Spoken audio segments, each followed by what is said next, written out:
Hello, welcome to my YouTube channel Prof sky.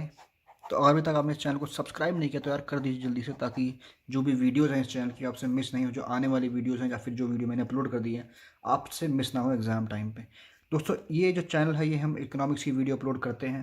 Class 12th की economics का हम पढ़ रहे हैं, इंडियन इकोनॉमिक डेवलपमेंट का chapter number 3, liberalisation, privatisation and globalisation, new economic policy जिसे हम कहते हैं।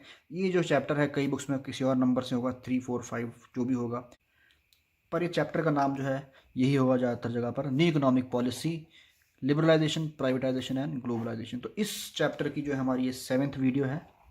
इससे पहले 6 वीडियो जो है हम अपलोड कर चुके हैं इस चैनल के बारे में, जिसमें हमने लिबरलाइजेशन के बारे में डिटेल में पढ़ा है, प्राइवेटाइजेशन, ग्लोबलाइजेशन के बारे में हमने डिटेल में पढ़ा है, और हमने पढ़ा है आउटसोर्सिंग क्या होती है, वर्ल्ड ट्रेड ऑर्गेनाइजेशन क्या होता है, उसका फंक्शन, ये सब कुछ हमने पिछली वीडियोज में पढ़ चुके हैं। अब इस वीडियो में हम पढ़ेंगे arguments in favour of economic reforms, मतलब new economic policy, and criticism of economic reforms. Basically फ़ायदे और नुकसान, उसके बेनिफिट्स और limitations, success and failure of economic reforms हम इस वीडियो में पढ़ेंगे। तो किसी भी तरीके से आपसे सवाल पूछा जा सकता है, बेनिफिट्स पूछा जा सकता है, आर्ग्यूमेंट्स इन फेवर पूछा जा सकता है, या फिर एडवांटेजेस पूछा जा सकता है, किसी भी तरीके से पूछा जा सकता है। क्रिटिसिज्म, सक्सेस, फेलियर पूछा जा सकता है, आर्ग्यूमेंट्स अगेंस्ट पूछा जा सकता है। किसी भी तरीके से आपसे पूछा जा सकता है कि भाई जो new economic policy, economic reforms के फ़ायदे और नुकसान क्या थे। तो ये हम पढ़ेंगे दोस्तों इस वीडियो में। 6 पॉइंट है, दोनों के लिए मैंने प्रिपेयर करे हैं, आप अच्छे से समझ जाएंगे और आप एग्जाम में लिख पाएंगे। सबसे पहले पढ़ते हैं arguments in favour of economic reforms. Economic reforms के फ़ायदे क्या थे, उसके बेनिफिट्स क्या क्या थे। तो पहला है दोस्तों increase in rate of economic growth.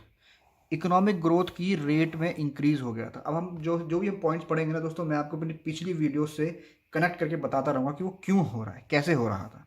Economic growth जो है दोस्तों देश में बढ़ गई थी 1991 के बाद, इकोनॉमिक पॉलिसी रिफॉर्म के बाद। 1990 टू 91 में 5.6% था, ये बढ़कर 7.2% हो गई दोस्तों 2018-19 में। 5.6 से 7.2% हमारी हो गई 2018-19 में। ये इकोनॉमिक ग्रोथ क्यों हुई? ये इकोनॉमिक ग्रोथ आपको याद होगा दोस्तों, हमने पढ़ा था क्योंकि प्रोडक्शन जो है वो बढ़ गई। प्रोडक्शन क्यों बढ़ गई? प्रोडक्शन इसलिए बढ़ गई दोस्तों क्योंकि हमने प्राइवेटाइज कर दी थी चीज़ें और ग्लोबलाइजेशन हो गया था। अब मार्केट में ज़्यादा से ज़्यादा प्लेयर्स आ गए थे जो कि प्रोड्यूस करने को तैयार थे। पहले सिर्फ 4 या 5 गवर्नमेंट कंपनीज थी जो कि बनाती थी सामान, कुछ भी सामान होगा, कपड़े हो गए, जूते हो गए, राइस हो गया, वीट हो गया, एप्पल हो गया, कोई भी फ्रूट हो गया, कागज़ हो गया, ये सब कुछ, फर्नीचर हो गया। रेगुलर प्रोडक्ट जो है 4-5 ही थे जो बनाने वाले थे। अब मार्केट में बौछार आ गई भैया दोनों लोगों को बनाने वाले। अब 100-150 लोग हैं वो प्रोडक्ट को बनाने लग गए। अब फर्नीचर बेचने वाले भी ज़्यादा हो गए, खाना बेचने वाले भी ज़्यादा हो गए, राइस बेचने वाले भी ज़्यादा हैं भैया, वीट बेचने वाले भी ज़्यादा हैं, ठीक है ना, पल्सेस बेचने वाले भी ज़्यादा हैं। ये सब चीज़ों को बेचने वाले जो हैं ज़्यादा बढ़ गए क्योंकि मार्केट में खुल गई। अब प्राइवेट प्लेयर्स भी आ गए, ठीक है ना, प्राइवेट प्लेयर्स भी आ गए और फॉरेन इन्वेस्टर भी आ गए। इस सब लोगों ने बेचना शुरू कर दिया, तो प्रोडक्शन हमारी बढ़ गई। और जब प्रोडक्शन बढ़ जाती है तो आपकी जीडीपी बढ़ जाती है, ठीक है ना। तो ये ग्रोथ जो है हमारी 5.6 से 7.2% हो गई। ये हमारा एक सबसे पहला जो है फ़ायदा न्यू इकोनॉमिक पॉलिसी का हुआ। सेकंड क्या था? सेकंड है दोस्तों इनफ्लो ऑफ फॉरेन इन्वेस्टमेंट। अब ये क्यों हुआ? फॉरेन इन्वेस्टमेंट इंक्रीज क्यों हुई? फॉरेन इन्वेस्टमेंट इसलिए इंक्रीज हो गई दोस्तों, आपको याद होगा हमने ग्लोबलाइजेशन के तहत कंपनीज़ को अलाउ कर दिया था, फॉरेन कंपनीज़ को, कि वो 51% तक शेयर हमारे देश में ले सकते हैं, हमारी देश की डोमेस्टिक कंपनीज़ में इन्वेस्ट कर सकते हैं, ताकि वो ज़्यादा से ज़्यादा ओनरशिप ले सकें। ओनरशिप ले लेंगे तो अब उनका डिसीजन मेकिंग बढ़ जाएगा कि वो ज़्यादा डिसीजन ले सकते हैं उस कंपनी से। अपने जो एम्प्लॉयर्स हैं, अपने डायरेक्टर्स को बिठा सकते हैं, अपने टेक्नीशियंस को ला सकते हैं, अपने तरीके से काम कर सकते हैं। तो फॉरेन इन्वेस्टमेंट बढ़ गई दोस्तों $100 मिलियन से $73.5 बिलियन, ये मिलियन और ये बिलियन है दोस्तों, डॉलर से बढ़ गई तब से लेके 2014-15 तक। इतना हमारी फॉरेन इन्वेस्टमेंट बढ़ गई क्योंकि ग्लोबलाइजेशन आ गया था, और ग्लोबलाइजेशन के आते हुए फॉरेन कंपनीज ने हमारी कंपनीज में इन्वेस्ट करना चालू कर दिया था, शुरू कर दिया था, क्योंकि हमने इन्वेस्टमेंट खोल दी थी। हमने अपने देश के जो दरवाजे हैं वो बॉर्डर, एक तरीके से इकोनॉमिक बॉर्डर्स कह सकते हैं, हमने खोल दिए थे। तीसरा है rise in foreign exchange reserves. Foreign exchange reserves में भी जो है दोस्तों काफ़ी राइज आ गया था। $6 बिलियन से हमारा जो है $321 बिलियन हमारा रिजर्व्स हो गया। रिजर्व्स क्या होते हैं दोस्तों? फॉरेन एक्सचेंज रिजर्व होते हैं जो हमारी जो आरबीआई जो है रखता है, जैसे जो डॉलर हो गया, ठीक है ना, यूरो हो गया और पाउंड हो गई, सब साइन है। ये जो फॉरेन करेंसी हमारे देश में जो हम रखते हैं ना, हमारी सरकार रखती है, वो कहते हैं फॉरेन एक्सचेंज रिजर्व्स। वो रिजर्व जो है वो बढ़ गए। वो रिजर्व्स क्यों बढ़ गए दोस्तों? क्योंकि रिजर्व में सब कुछ आ जाता है दोस्तों। फॉरेन इन्वेस्टमेंट भी आ जाता है, कोई कंट्री ने हमारे कंट्री को क्या नाम है अगर वैसे ही पैसे दिए हैं तो वो आ जाता है। हमारी कंट्री ने किसी को लोन दे दिया है, उसके ऊपर में इंटरेस्ट आ रहा है, वो आ जाता है। हमने किसी से लोन लिया है, वो आ जाता है। तो हर तरीके के जो हमारे को फॉरेन करेंसी जो है वो हम कलेक्ट कर रहे हैं, वो सब तरीका हमारा फॉरेन एक्सचेंज रिजर्व में आ जाता है। तो फॉरेन एक्सचेंज रिजर्व भी हमारे बढ़ गए थे, ठीक है ना। ये था हमारा तीसरा पॉइंट। तो पहला पॉइंट था इकोनॉमिक ग्रोथ बढ़ गई। दूसरा पॉइंट फॉरेन इन्वेस्टमेंट बढ़ गई, लोग उन्होंने हमारी कंपनीज में इन्वेस्ट करना शुरू कर दिया। तीसरा पॉइंट फॉरेन एक्सचेंज रिजर्व भी बढ़ गए। चौथा पॉइंट दोस्तों हुआ कि राइज इन एक्सपोर्ट्स। हमारे एक्सपोर्ट्स जो है वो बढ़ गए थे दोस्तों। ये क्यों बढ़ गए थे दोस्तों? क्योंकि आपको याद होगा, मैंने आपको पिछली वीडियो में पढ़ाया था कि करेंसी जो है आईएनआर, इंडियन करेंसी जो है वो डीवैल्यूएट कर दी थी हमारी गवर्नमेंट ने, ठीक है ना। डीवैल्यूएशन कर दी थी कुछ 20% तक। अब जब करेंसी डीवैल्यूएट हो जाती है, ठीक है ना, जब करेंसी डीवैल्यूएट हो जाती है तो हमारे एक्सपोर्ट्स बढ़ जाते हैं। अब ये क्यों होता है मैंने आपको कई वीडियोस में इससे पहले समझाया, आप देख सकते हैं जाके। मैक्रो इकोनॉमिक्स में भी समझाया कि जब हमारी करेंसी डीवैल्यूएट हो जाएगी तो हमारे एक्सपोर्ट्स बढ़ जाते हैं। अब क्या क्या चीज़ एक्सपोर्ट हम कर पा रहे थे? ऑटो पार्ट्स हम जो है एक्सपोर्ट कर पा रहे थे, इंजीनियरिंग गुड्स हम एक्सपोर्ट कर पा रहे थे, आईटी सॉफ्टवेयर जो हैं वो हम एक्सपोर्ट कर पा रहे थे, टेक्सटाइल, ये सब चीज़ें जो हैं हम एक्सपोर्ट कर पा रहे थे, जो हम पहले एक्सपोर्ट नहीं कर सकते थे। क्योंकि एक्सपोर्ट ड्यूटी भी आपको याद होगा हमने हटा दी थी, कस्टम ड्यूटी पूरी तरीके से हमने हटा दी, रुपये को हमने डीवैल्यूएट कर दिया। तो एक्सपोर्टर्स के जो है एक तरीके से फ़ायदा हो गया, उनको बेनिफिट हुआ, तो उन्होंने और एक्सपोर्ट्स करना शुरू किया और ज़्यादा लोग जो है एक्सपोर्ट के बिजनेस में आ गए थे। पांचवा पॉइंट दोस्तों, कंट्रोल इन इन्फ्लेशन। महंगाई कम हो गई थी दोस्तों। महंगाई जो एकदम 17% थी वो 5.5% पे आ गई थी 2015-16 में। इतनी कम हो गई थी महंगाई। अब ये महंगाई क्यों कम हुई थी? महंगाई अगेन इसलिए कम हुई थी दोस्तों क्योंकि प्रोडक्शन बढ़ गई थी। पहले आपके आसपास जो है मान लीजिए खाना जो है, फूड जो है देने वाले सिर्फ 4 या 5 दुकानें हुआ करती थी, क्योंकि सिर्फ 4 या 5 सरकारी जो है लोग वो बनाया करते थे, बाकी कोई था नहीं। अब वही आपको फूड देने वाले कई लोग आ गए। अब 100 से 200 दुकानें हैं आपके पास, आप जाकर क्या नाम है उनसे ले सकते थे। और आज अगर आप देखें तो आपको ऐप्स के जो से भी आप खाना जो है ऑर्डर कर सकते हैं, या फिर ग्रोसरी भी आप मंगा सकते हैं। ग्रोफर्स हो गया, बिग बास्केट हो गया, अमेजोन हो गया, फ्लिपकार्ट हो गया, इनसे आप ग्रोसरी भी मंगा सकते हैं। तो जब ज़्यादा से ज़्यादा प्लेयर आ जाते हैं ना मार्केट में, तब उसका जो प्राइस है ना वो कम हो जाता है, इन्फ्लेशन कम हो जाता है, क्योंकि अब कंपटीशन बढ़ गया है ना। ये बोलेगा अगर आपको कि भाई मैं जो है राइस दूंगा 21 रुपये पर, 21 रुपये पर केजी, तो भाई अब जब ज़्यादा से ज़्यादा कंपनीज आ जाएंगे वो बोलेंगे भाई मैं 20 पे दूंगा, अगला बोलेगा भाई मैं 15 पे दूंगा, ठीक है ना।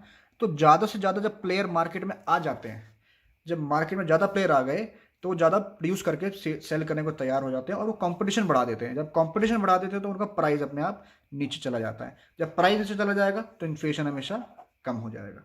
तो 17% से 5.5% तक जो है इन्फ्लेशन हमारी कम हो गई थी।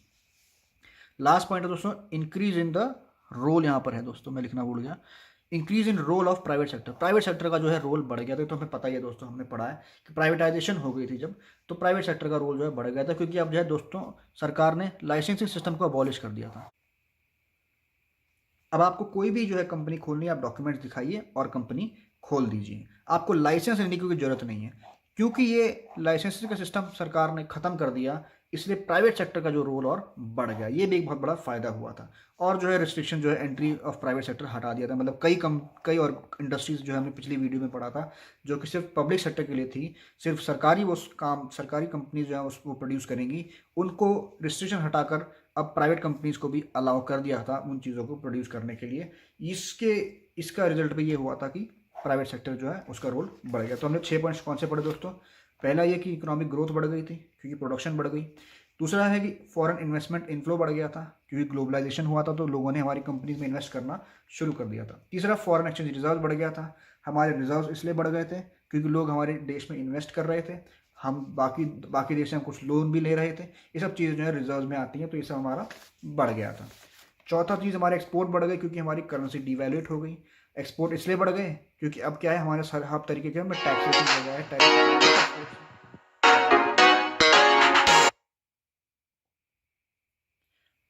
एक्सपोर्ट्स इसलिए बढ़ गए थे क्योंकि भैया हमने हर तरीके के टैक्सेशन हमने हटा दिए थे, तो एक्सपोर्ट्स का एक तरीके से राइज हो गया था। अगला, इन्फ्लेशन जो है कंट्रोल हो गई थी, क्योंकि ज़्यादा से ज़्यादा लोगों ने चीज़ों को प्रोड्यूस करना शुरू कर दिया। जब ज़्यादा लोग मार्केट में आ गए तो भैया क्या हुआ कि कंपटीशन बढ़ गया, कंपटीशन बढ़ गया तो प्राइस नीचे चला गया, इसलिए इन्फ्लेशन कम हो गया। छठा point, increase in the role of private sector. Private sector का रोल बढ़ गया था, क्योंकि अब वो भी वो काम कर पा रहे थे जो वो पहले नहीं कर सकते थे। जो पहले सिर्फ और सिर्फ सरकारी कंपनीज किया करती थी, अब वो काम प्राइवेट प्लेयर्स भी कर पा रहे थे। दोस्तों ये हो गया हमारा arguments in favour of new economic policy या फिर इकोनॉमिक रिफॉर्म्स। अब हम पढ़ेंगे दोस्तों criticism of economic reform. Economic reforms के नुकसान क्या कहते हैं, लिमिटेशंस क्या कहते हैं, डिसएडवांटेज क्या कहते हैं, फेलियर्स क्या कहते हैं, कुछ भी अंग्रेजी तरीके से आपसे पूछ सकते हैं। हमें याद रखना है कि एक तरीके से negative points of economic reforms पूछ रहा है कि उसके नुकसान क्या क्या थे। ठीक है दोस्तों, सबसे पहला नुकसान था दोस्तों ग्रोइंग अनएम्प्लॉयमेंट। इकोनॉमिक रिफॉर्म से एक तरीके की अनएम्प्लॉयमेंट जो है वो काफ़ी बढ़ गई थी। अब अनएम्प्लॉयमेंट क्यों बढ़ गई थी? आप सोचोगे सर अनएम्प्लॉयमेंट कैसे बढ़ सकती है जब देश में जो इकोनॉमी ग्रो कर रही है। दोस्तों इसलिए बढ़ गई थी क्योंकि हर तरीके से इंपोर्ट से टैक्स वगैरह टैरिफ हटा दिया था, तो हम चीज़ों को इंपोर्ट बड़ी आसानी से कर पा रहे थे। जब हम चीज़ों को इंपोर्ट कर पा रहे हैं ना आसानी से, तो इसका मतलब ये है कि हम अपने देश में बना नहीं पा रहे हैं, डोमेस्टिक प्रोडक्शन नहीं हो पा रहा है, क्योंकि सब कुछ तो हम बाहर से इंपोर्ट कर ले रहे हैं। तो जो हम घर में अपने बना सकते हैं, अपने देश में बना सकते हैं, वो भी हम बाहर से इंपोर्ट कर रहे हैं। अगर हम डोमेस्टिक प्रोडक्शन करते तो हमें एम्प्लॉयमेंट जनरेट होती, बट वो हो नहीं रहा है। इंपोर्ट कर रहे हैं और वो एम्प्लॉयमेंट जनरेशन का जो रिस्पॉन्सिबिलिटी है का जो एक तरीके से अपॉर्चुनिटी है वो भी चली जा रही है। इसलिए अनएम्प्लॉयमेंट बढ़ जा रहा था, क्योंकि इंपोर्ट कर रहे थे हम और डोमेस्टिक प्रोडक्शन कर नहीं रहे थे, इसलिए एक तरीके से अनएम्प्लॉयमेंट बढ़ गई थी। दूसरा पॉइंट दोस्तों नेग्लेक्ट ऑफ एग्रीकल्चर। ये बहुत इंपॉर्टेंट पॉइंट है दोस्तों कि जो हमारा इकोनॉमिक रिफॉर्म्स था ना, उससे हमारा एग्रीकल्चर को जो उन्होंने काफ़ी निगलेक्ट किया था। क्योंकि उन्होंने क्या किया था, सब्सिडीज़ वगैरह हटा दी थी। जो फार्मर्स को सब्सिडी मिलती थी एग्रीकल्चर प्रोडक्ट्स पे, वो हटा दी गई थी। और जो उनका पूरा जो क्या नाम है, उनका भी पूरा फोकस था ना इकोनॉमिक रिफॉर्म्स का, वो आईटी सेक्टर पर था और सिस्टम और सर्विसेज सेक्टर पर था। Infosys was on IT sector, not on agriculture. Agriculture से रिलेटेड उन्होंने ज़्यादा रिफॉर्म्स लाए नहीं थे, क्योंकि एग्रीकल्चर प्रोडक्ट्स को हम ज़्यादा एक्सपोर्ट नहीं करते हैं, इंपोर्ट नहीं करते हैं, तो उनका इकोनॉमी को खुलने से एग्रीकल्चर को ज़्यादा फायदा नहीं हुआ। तो क्या हुआ, क्योंकि जो थोड़ा बहुत एक्सपोर्ट होता था वो किसका होता था, कैश क्रॉप्स का होता था। दोस्तों कैश क्रॉप्स क्या होते हैं, मैंने आपको बताया है, दो तरीके के क्रॉप्स होते हैं। एक होता है दोस्तों फूड और एक होता है कैश। फूड वो होता है दोस्तों जो हम कंज्यूम करने के लिए बनाते हैं, जैसे आपका टोमेटो, पोटैटो, राइस, ये सब, वीट, ये है भैया हमने प्रोड्यूस करा, खा लिया, ये अपने पड़ोसियों को खिला दिया। फिर आम जनता के लिए, प्रोडक्शन के लिए, खाने पीने के लिए हम इस क्रॉप्स को बनाते हैं। फिर कैश क्रॉप्स होता है दोस्तों जो पैसा कमाने के लिए होता है, जैसे हो गया आपका कॉटन। ठीक है ना, कॉटन आप कितना ही कंज्यूम कर लोगे, ठीक है ना, कॉटन हो गया। कॉफ़ी हो गया, कॉफ़ी एक डिमांड के बाद हमारे देश से बाहर एक्सपोर्ट होती है कॉफ़ी। तो हमारा जो शिफ्ट है वो कैश क्रॉप्स की तरफ चला गया। अपने खुद के जो नेसेसिटीज़ है अपने देश में प्रोड्यूस करने की बजाय हमने कैश क्रॉप्स को प्रोड्यूस करना शुरू कर दिया, क्योंकि लोग एक्सपोर्ट करने के लिए पीछे भाग गए थे कि भाई अब हम एक्सपोर्ट करेंगे। और एक्सपोर्ट किस पे करेंगे, उस पे करेंगे जिसकी डिमांड है, और कैश क्रॉप्स की काफ़ी डिमांड थी और में पैसे भी अच्छे मिलते थे। तो लोगों ने जो हमारा एग्रीकल्चर था वो एक तरीके से क्रैश क्रॉप्स की तरफ शिफ्ट हो रहा था, और जो हमारे खुद के फूड ग्रेन्स थे, जो नेसेसिटीज़ थी, खाने पीने की चीज़ें, वो कम प्रोड्यूस हो रही थी। ये एक तरीके से हमारे एग्रीकल्चर को काफ़ी नुकसान हुआ था। तीसरा point, low level of industrial growth. ये भी बहुत इंपॉर्टेंट पॉइंट है दोस्तों। इंडस्ट्रियल ग्रोथ मतलब मैन्युफैक्चरिंग, एक तरीके से कह सकते हो आप। मैन्युफैक्चरिंग जो है उस इंडस्ट्री को काफ़ी हिट हुआ था। अभी तक आप समझ गए होंगे दोस्तों मैन्युफैक्चरिंग को क्यों हिट हुआ था, क्योंकि चीपर इंपोर्टेड गुड्स, अब जो है हमने हर तरीके के टैरिफ और टैक्स जो है इंपोर्ट से हटा दिए थे। हमने बोला भैया हमको टैक्स हटा देना है, तो हम आसानी से जो है कंट्री में इंपोर्ट कर पा रहे थे। अब जब आप आसानी से और सस्ते दामों पर हम इंपोर्ट कर पा रहे हैं, तो हम डोमेस्टिकली वो प्रोड्यूस नहीं कर पाएंगे। ठीक है ना, अब मैं डोमेस्टिकली तो प्रोड्यूस नहीं कर पाऊंगा भाई। अगर मान लीजिए मैं कैलकुलेटर इंपोर्ट करता हूँ बाहर से 100 रुपये में, अब भाई जो हमारे देश में जो एक कंपनी ऑलरेडी बना रही थी 110 रुपये में कैलकुलेटर, वो तो बंद हो जाएगी भाई। ऑलरेडी जब 100 रुपये में मिल रहा है, वो इंपोर्ट कर रहे हैं और आगे बेच देंगे, तो ये कंपनी तो बंद हो जाएगी ना। तो इस तरीके से जो हमारा इंडस्ट्रियल सेक्टर था वो बहुत हिट हुआ था, क्योंकि इंपोर्टेड गुड्स हमारे देश में आ गए थे। उसके बाद हमारी डोमेस्टिक जो कंपनीज थी उनको इतना तगड़ा कंपटीशन मिला कि कई सारी डोमेस्टिक कंपनी जो हैं वो बंद हो गई थी, और हम मैन्युफैक्चरिंग जो है नहीं कर पा रहे थे। दोस्तों ये है हमारा तीसरा क्रिटिसिज्म। तीसरा एक तरीके से कह लें नुकसान। फोर्थ पॉइंट पे आते हैं दोस्तों। फोर्थ पॉइंट है इनफेक्टिव डिसइन्वेस्टमेंट पॉलिसी। डिसइन्वेस्टमेंट क्या होता है, मैंने आपको पिछली वीडियो में बताया था दोस्तों। जब एक सरकारी कंपनी अपने शेयर्स जो है वो पब्लिक के लिए ओपन कर देती है, कि मान लीजिए एक सरकारी कंपनी जिसके पास 52% शेयर हैं, एक 55% शेयर है एक कंपनी में, वो पब्लिक कंपनी कहती है कि पब्लिक मतलब हम जैसे लोग, ऑडियंस मतलब हम जैसे इंडिविजुअल, आप जो है हमारी कंपनी में आके हमसे शेयर ले जाइए। वो कहते हैं कि भाई अपने 20% शेयर जो है मैं डिसइन्वेस्ट कर रहा हूँ, मतलब जनरल पब्लिक को दे रहा हूँ, ताकि इसके पास अब बाद में सिर्फ 35% शेयर रह जाएंगे और ये 20% शेयर जो है मेरे और आपके जैसे लोग जो हैं वो खरीद लेंगे। उसे कहते हैं हम डिसइन्वेस्टमेंट। जब एक पब्लिक कंपनी अपने शेयर जो है, अपनी इक्विटी जो है, पार्ट ऑफ इस इक्विटी जो है जनरल पब्लिक को दे देती है, बेच देती है। तो ये डिसइन्वेस्टमेंट की जो पॉलिसी थी ये बहुत इफेक्टिव नहीं थी। ये इफेक्टिव इसलिए नहीं थी, जब आप डिसइन्वेस्टमेंट करते हो, जब एक गवर्नमेंट है जो डिसइन्वेस्टमेंट कर रही है, अपने शेयर्स और जो है लोगों को बेच रही है, तो क्या होता है कि जब उन शेयर्स को आप बेचते हो तो आपके पास पैसे आते हैं। तो उस पैसे को आप किस तरीके से यूज़ करते हो वो बहुत इंपॉर्टेंट है। वो पैसा उस वक्त सोशल इंफ्रास्ट्रक्चर पर यूज़ होना चाहिए था, मतलब रोड्स बनाने पर यूज़ होना चाहिए था, हॉस्पिटल बनाने पर यूज़ होना चाहिए था, एजुकेशन इंस्टीट्यूट बनाने पर यूज़ होना चाहिए था, रिसर्च पर इंस्टीट्यूट पर होना चाहिए था, मैन्युफैक्चरिंग को पुश देने पर होना चाहिए था।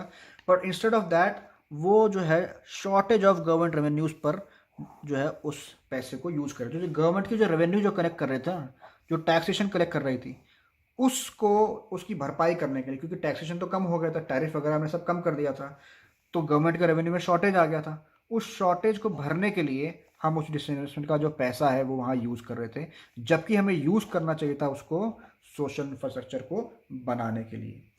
पांचवा पॉइंट है दोस्तों ineffective tax policy. Tax policy जो थी वो काफ़ी इनफेक्टिव थी, क्योंकि कस्टम ड्यूटी जिससे जिससे जो सरकार को जो रेवेन्यू आता था वो रेवेन्यू जो एक तरीके से ख़त्म हो रहा था, क्योंकि हमने एक्सपोर्ट पर तो चलिए हटा दी थी कस्टम ड्यूटी, और हमने इंपोर्ट पर भी कस्टम ड्यूटी हटा दी थी। अब जब इंपोर्ट पर कस्टम ड्यूटी हटा दी थी तो लोग आसानी से हमारे देश में सामान इंपोर्ट कर पा रहे थे, हमारे डोमेस्टिक प्लेयर्स को तो नुकसान हो ही रहा था, प्लस हमारे देश में जो हमारी गवर्नमेंट है उसको कोई टैक्स भी नहीं मिल रहा था, क्योंकि हमने ड्यूटी हटा दी थी। तो वो टैक्स जो है हमारे देश में वो भी कलेक्ट नहीं हो पा रहा था और रेवेन्यू जनरेट नहीं हो पा रहा था। लास्ट पॉइंट है दोस्तों स्प्रेड ऑफ कंज्यूमरिज्म। कंज्यूमरिज्म बढ़ रहा था। कंज्यूमरिज्म क्या होता है दोस्तों? कंज्यूमरिज्म ये होता है कि भाई जिसकी डिमांड है वही प्रोड्यूस होगा, जो डिमांड आप कर रहे हैं वही प्रोड्यूस होगा, भले ही उसकी ज़रूरत ज़्यादा है कि नहीं है। जैसे मैं आपको फॉर एग्जांपल एक सिंपल एक तरीके से एग्जांपल मैं आपको देता हूँ। मान लीजिए हमारे देश में डिमांड जो है वो डायमंड की ज़्यादा है, ठीक है ना, डायमंड की जो है डिमांड बढ़ जाए, लेकिन सरकार की रिस्पॉन्सिबिलिटी है कि सिर्फ डायमंड ना बनाए ना, जो आपका राइस है उसको भी प्रोड्यूस करें, ठीक है ना। बट डिमांड डायमंड की बढ़ रही है, बट ज़रूरत किसकी है बनाने की? राइस को। राइस की ज़्यादा ज़रूरत है। डायमंड के तो जो ऑडियंस है, जो खरीदने वाले हैं वो 5% लोग हैं, राइस को खरीदने वाले जो लोग हैं वो 90% लोग वही हैं, ठीक है ना। बट इसका प्राइस ज़्यादा है, ठीक है ना, तो इसकी डिमांड ज़्यादा है, तो इसलिए ये बनाया जाएगा इसकी जगह। इसे कहते हैं दोस्तों कंज्यूमरिज्म, जिसकी डिमांड है वो बनाएंगे। तो इससे क्या हो रहा था कि लग्जरी गुड्स जो है वो बनाए जा रहे थे इंस्टेड ऑफ नेसेसिटीज़। हमारे देश में लग्जरी गुड्स की जो है वो बनाए जा रहे थे नेसेसिटीज़ की जगह। जहाँ पर हमको ये बनानी चाहिए थी, दवाइयाँ बनानी चाहिए थी, राइस वीट वगैरह बनाना चाहिए था, उसकी जगह हम डायमंड बना रहे थे, जेम ज्वेलरीज वगैरह बना रहे थे। ये एक तरीके का नुकसान हुआ था हमारा इकोनॉमिक रिफॉर्म से। तो एक बार दोबारा हम रिवाइज कर लेते हैं दोस्तों। 6 हमारे क्रिटिसिज्म क्या क्या है। पहला है जो अनएम्प्लॉयमेंट बढ़ गया, ग्रोइंग अनएम्प्लॉयमेंट। अनएम्प्लॉयमेंट इसलिए बढ़ गया क्योंकि हमने इंपोर्ट जो है से टैरिफ हटा दिया था। इंपोर्ट से टैरिफ हटा दिया तो डोमेस्टिक जो प्रोडक्शन वो बंद हो गई। जब हमारे देश में लोग प्रोड्यूस नहीं कर पा रहे हैं तो वो नौकरियां दे नहीं पा रहे थे, तो हमारे देश में जो है लोग डोमेस्टिक कंपनीज नौकरियां नहीं दे पा रही थी, इसलिए अनएम्प्लॉयमेंट बढ़ गया। Second, neglect of agriculture. Agriculture को जो है उन्होंने काफ़ी निगलेक्ट किया था। इसलिए निगलेक्ट किया था कि भैया जो पॉलिसीज़ थी इंपोर्ट एक्सपोर्ट की हो, ग्लोबलाइजेशन की हो, लिबरलाइजेशन की हो, वो सब सर्विस सेक्टर से रिलेटेड था, आईटी से रिलेटेड था। एग्रीकल्चर से रिलेटेड कोई पॉलिसी थी ही नहीं। प्लस जो लोग एक्सपोर्ट कर रहे थे वो कैश क्रॉप्स की तरफ बढ़ गए थे। प्लस जो एग्रीकल्चर जो रेगुलर फार्मर्स भी थे वो भी क्या है दूसरी तरफ चले गए, सर्विस इंडस्ट्री की तरफ चले गए, क्योंकि उसकी ज़्यादा है, क्योंकि उसमें जो है काफ़ी फ़ायदा लग रहा था, उसमें जो है रिफॉर्म्स आए थे। तीसरा जो है point, low level of industrial growth. Industry की ग्रोथ जो है वो कम हो गई थी। इंडस्ट्री ग्रोथ इसलिए कम हो गई थी दोस्तों क्योंकि मैन्युफैक्चरिंग हमारे देश में हो नहीं रही थी, क्योंकि इंपोर्ट हम बहुत आसानी से कर पा रहे थे, तो मैन्युफैक्चरिंग जो है अपनी हिट हो गई थी। चौथा पॉइंट है दोस्तों ineffective disinvestment policy. Disinvestment policy जो बहुत इनफेक्टिव थी, वो इसलिए इनफेक्टिव थी कि भैया जो पैसा डिसइन्वेस्टमेंट का सरकार को आ रहा था वो सोशल इंफ्रास्ट्रक्चर में लगना चाहिए था, सड़कें बनाने में लगना चाहिए था, वो जो है सरकार अपने जो शॉर्टेज ऑफ रेवेन्यू है उसको पूरा करने में लगा रही थी। पांचवा पॉइंट हमने पढ़ा दोस्तों, ineffective tax policy. Tax policy जो है वो जो एक तरीके से बहुत इनफेक्टिव थी, क्योंकि देश में आसानी से लोग इम्पोर्ट तो कर ही रहे थे और उस इम्पोर्ट में सरकार को पैसा भी नहीं मिल रहा था, क्योंकि हमने कस्टम ड्यूटी उस पर इम्पोर्ट ड्यूटी हटा दी थी, तो सरकार का रेवेन्यू भी जनरेट नहीं हो पा रहा था। रेवेन्यू जनरेट होगा तो दोस्तों सड़कों पर, हॉस्पिटल्स पर, एजुकेशन इंस्टीट्यूट पर आप पैसा खर्च कर सकते हो, बट अगर जो रेवेन्यू आपका बंद हो जाए कहीं से तो इन सब चीज़ों पर डेवलपमेंट जो है नहीं हो पाती है। स्प्रेड ऑफ कंज्यूमरिज्म, कंज्यूमरिज्म जो बढ़ गया तो जो कस्टमर डिमांड करेगा वो ज़्यादा प्रोड्यूस हो रहा था, rather than what should be produce, necessities की जगह लग्जरीज वर प्रोड्यूस ओवर नेसेसिटीज़। ये था हमारा छठा पॉइंट। दोस्तों इसी के साथ ये वीडियो जो है वो ख़त्म होती है, और आपको अगर ये वीडियो पसंद आए तो प्लीज़ लाइक कीजिए, शेयर कीजिए और सब्सक्राइब कीजिए। Thank you.